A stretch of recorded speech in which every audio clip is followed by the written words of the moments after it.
Every former council-run state secondary school in my borough is now an academy.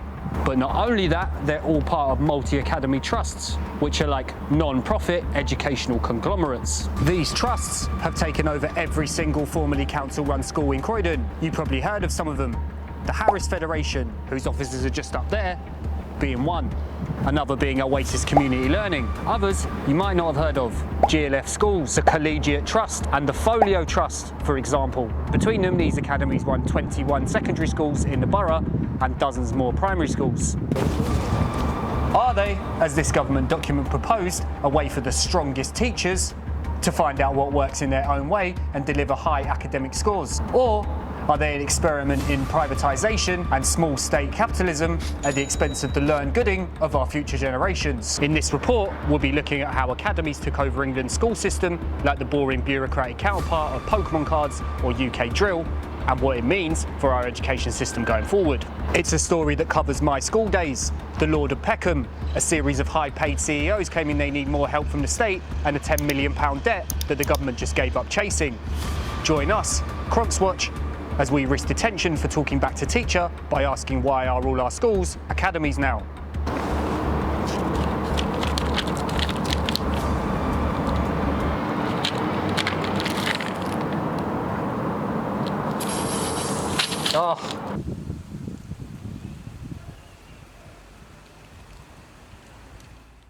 Not too long ago, I was in school.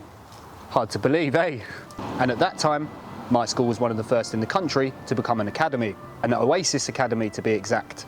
Shortly after being generously bestowed academy status, our school was visited by Andrew Adonis, a man who didn't particularly live up to his name, but was very successful in pushing for the academy system under the Tony Blair government, as evidenced by where we are now, with 100% of formerly council-run state secondary schools in Croydon now being academies, and 80% nationally. In fact, the previous Conservative government said they wanted all schools in the country to be under multi-academy trusts by 2030. But before we look to the future, let's get back to the early 2000s. The glorious days of Siemens phones, David Seaman, and microplastic-free bollock. Unless you lived in Iraq or Afghanistan, the mid-2000s were alright. Climate change was still solvable. The England football team were reliably rubbish instead of infuriatingly nearly good. Mortgage prices were about the value of a Freddo bar, and what's that you say? Subprime loans? Fanny who? Short in the pound? Austerity? What, how much? My school became an academy in my final year. Needless to say, there were a lot of changes. I got sent home one time for not having a tie on. The school also got rid of head boy, head girl and prefects and replaced them with a team of pupil-led directors, which is definitely not an ideologically charged term that preps young people for a life outside of school where everything is a business. When he first formally spoke to us in his role, our head teacher, this is taking me back, told our year of 15 and 16-year-olds that we would never have to sit on the floor again in assemblies. 2 weeks later, we were sitting on the floor every week. I put up a giant poster reminding him of his words, and he was not amused. 15 years later, I'm still sarcastically telling truth to power through their own quotes, just with a bigger audience. As for my then new but now old head teacher, he went on to become the CEO of Oasis Community Learning on a £280,000 a year salary. Anyway, I will admit that I can't say from direct experience if my school got any better for becoming... Anyway, I will say that I can't from my experience say if the school got any better from becoming an academy, because I left after just 1 year, which is hardly a fair sample size. And you know, I was 16, regularly sitting in a field, listening to indie grime and drinking Smirnoff Ice.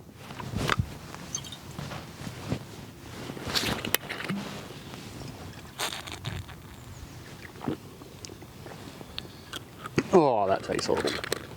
But in the years since, multi-academy trusts have continued to grow and grow across the UK. The first school to become an academy in Croydon was Harris City Technology College in 2007.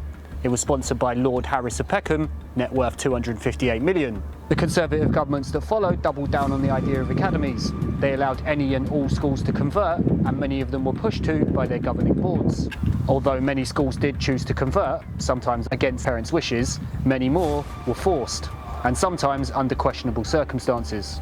This report from the House of Commons Education Committee found dozens of examples of schools that were given inadequate ratings by Ofsted and then forced to turn into academies without giving them adequate time to fix their problems.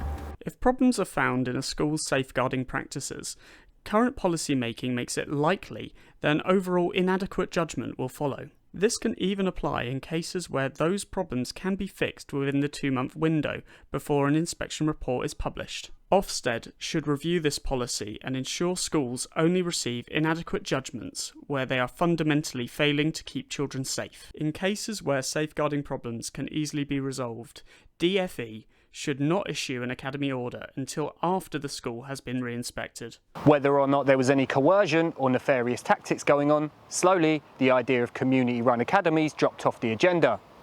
As of 2024, 86% of academies in the UK are now part of multi-academy trusts. In Croydon, where Harris Federation started 17 years ago, that figure stands at 100%. One thing about taking market share, once you've got it, you've got to hold on to it. It's going to be a difficult time. But what will happen, the good retailers will get stronger, and sorry to say that the weak ones will go out of business. So, do academies perform any better than the local authority-run state schools that came before them? Well, a good place to start might be the foundation of Lord Harris of Peckham. Lord Harris made his money selling carpets before moving into philanthropy. He apparently came to an epiphany after seeing that his yacht cost him £1 million a year to upkeep and decided that he better put his money into something else, such as experimentally privatising our education system.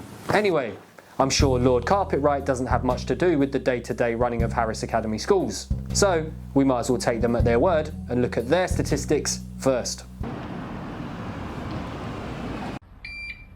According to Harris, its students hit well above national academic average scores in most areas. Fair enough. But, as most schools are academies now, that stat doesn't really tell us much about the overall academy system. Harris also says that 24% of its students go on to study at Russell Group universities and 75% go on to some form of undergraduate study, which is, of course, a high level of academic achievement. But it does make me think that there may be some sneaky student selection going on. Is it possible that Lord Harris has been turning state schools into grammar schools by bringing them in through the back door like some dodgy shag pile that fell off a truck?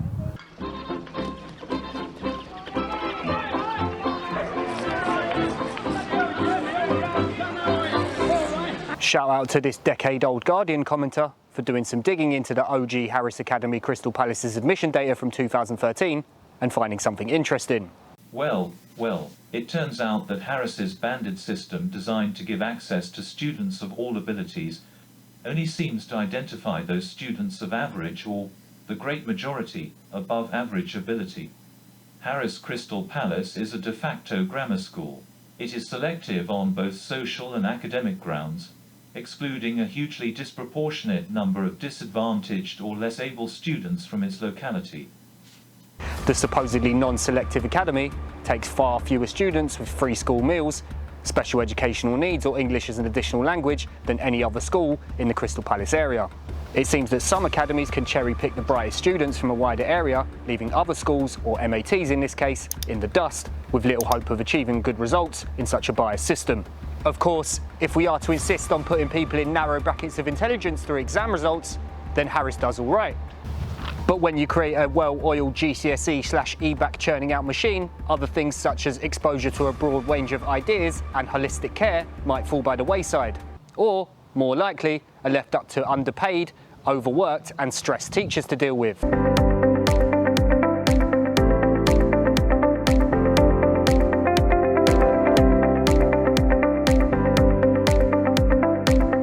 In 2023, 1,000 Harris Federation staff signed an open letter to the MAT's leadership saying they felt overworked and underpaid. On average, Harris teachers surveyed by the National Education Union said they worked 53.3 hours a week during term time. That's compared to 36.9 hours a week for the average UK worker and 49.9 hours for the average UK teacher. Get back to work! I said get back to work, blood! As academies, Harris schools are also exempt from the national requirements on teachers' working hours. One study by the NEU found that some Harris teachers work 200 hours over the national limit yearly. Plus, some 55% of teachers said they regularly felt stressed and overworked at Harris schools. And that's not mentioning all the extra work done by teachers outside of working hours, which, from knowing several teachers myself, I can attest is a lot. The report also said that Harris's teachers had been informally promised pay rises in line with experience. But in 2023, that suddenly changed. Imagine you're a teacher and you take on several disadvantaged pupils that are start at grade 1 or 2, that's a F or G to us millennials, and then you bring them up to a grade 4, that's a C. Great story, right? Good Will Hunting, eat your heart out. Hey, you. Oh, you're a clever one. Meanwhile, in the real world, where teachers' pay is now directly linked to exam results, where's the incentive to focus on raising up lower achieving students to a better grade when you can focus on high achieving students and ensure that they get the best grades? Just like less successful MATs can't afford to be selected because they get outcompeted by the big academies, in the same way, the lowest performing students at the top academies are also screwed over. Educational Darwinism, the rich get richer, a snowball effect, Matthew's Law. It's all the same. As good MATs get to the top of the pile, they can more easily reap those advantages to stay there. Which brings us to a wider point, nicely illustrated by this Education Policy Institute report from 2017, which found that academies were overrepresented at both the top and bottom end of the educational scale. In the early days of the program, potentially due to additional resources and improved leadership and governance, sponsored academies recorded a discernible positive impact on pupils' attainment. This has not, however, been sustained in new academies as the program has expanded since 2010. With the exception of outstanding converter academies, we do not observe any visible, positive impact on outcomes amongst any type of academy, both sponsored and converters. So, as we can now see, the academy system is one that is full of gaps. London and the South generally get better MATs and therefore exam results than the rest of the country. Who would have thought introducing free market economics into education can end up widening the gap between the haves and the have-nots? But even the top performers aren't always immune to being abandoned. As evidenced by this one very eloquent letter from a student at Wallington County Grammar School who emailed us with his concerns. The student resented their school's strong exam results because they felt that resulted in them getting less funding from its academy trust. Congratulations, students! You did so well on your exam results this year. The next year, you'll be getting less money and we're building another school. The student claimed that conditions were deteriorating at their school, all the while their owner, Folio Trust, spent $30 million opening Coombe Wood School. In the end, the Folio Trust sold Wallington County Grammar School to another MAT. Imagine prioritising expansion and growth over the health of the existing system. Where have we heard that before? Overall then, it looks like there's not a lot of evidence that multi-academy trusts improve anything other than exam results in schools, and even that's not always true for the more disadvantaged pupils. As the Harris Foundation's £500,000 a year CEO Daniel Moynihan said himself in this interview with Schools Week. There's nothing that we do that a good local authority couldn't do. So, what's the point?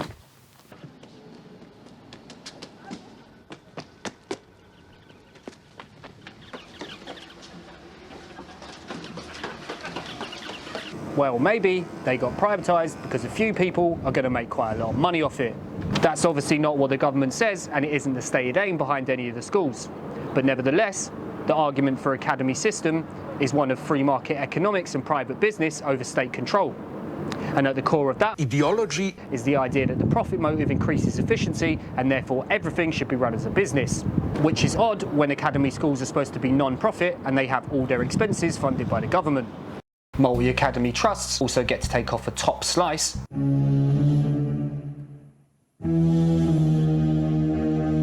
of yearly revenue, mostly from government grants, that they can then use as they wish.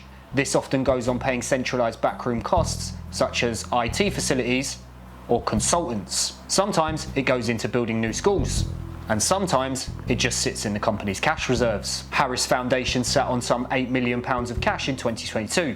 Meanwhile, Oasis Community Learning, who also run about a dozen secondary schools in Croydon, sat on a £6.8 million cash pile. Until 2009, academies were required to front up yearly fees contributing to their expansion. However, both Harris Foundation and Oasis Community Learning simply never paid them.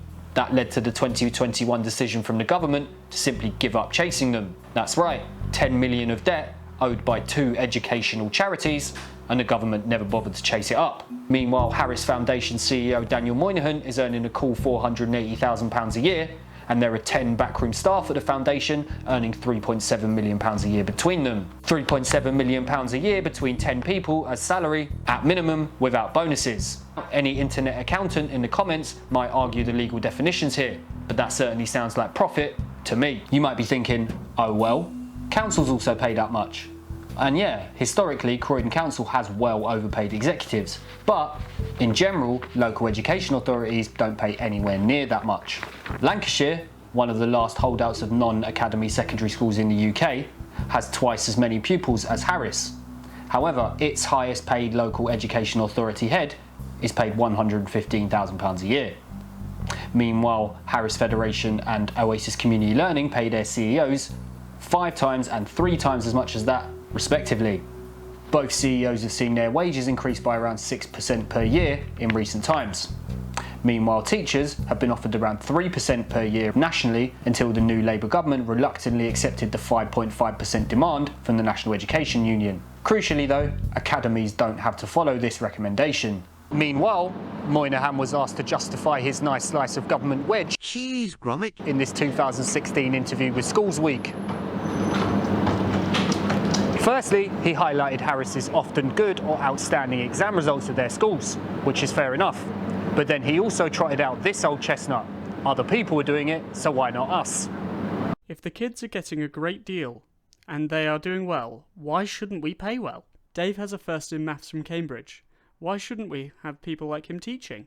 And why shouldn't he earn what he might earn elsewhere? Maybe because elsewhere paying that kind of salary is in banking rather than educating our country's children. This ultimately betrays the core problem behind academy schools, treating education as a business rather than a public good.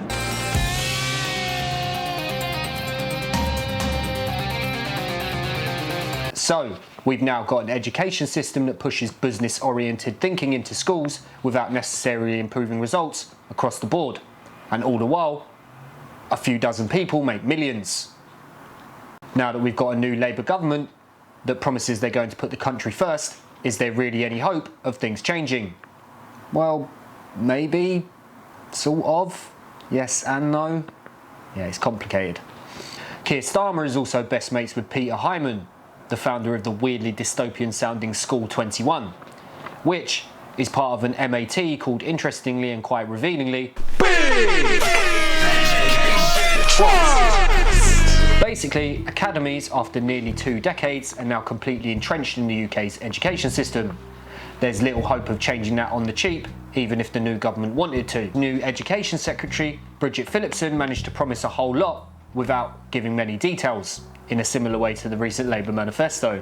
Phillipson's speech mentioned academies just once, which is kind of ignoring the elephant in the classroom when it comes to how the education system of the UK has changed since the last time we had a Labour government. And they also said they'll be returning the national curriculum to academies, which, in my opinion, is a good thing, because as we have seen so far, academy school systems can be quite opaque.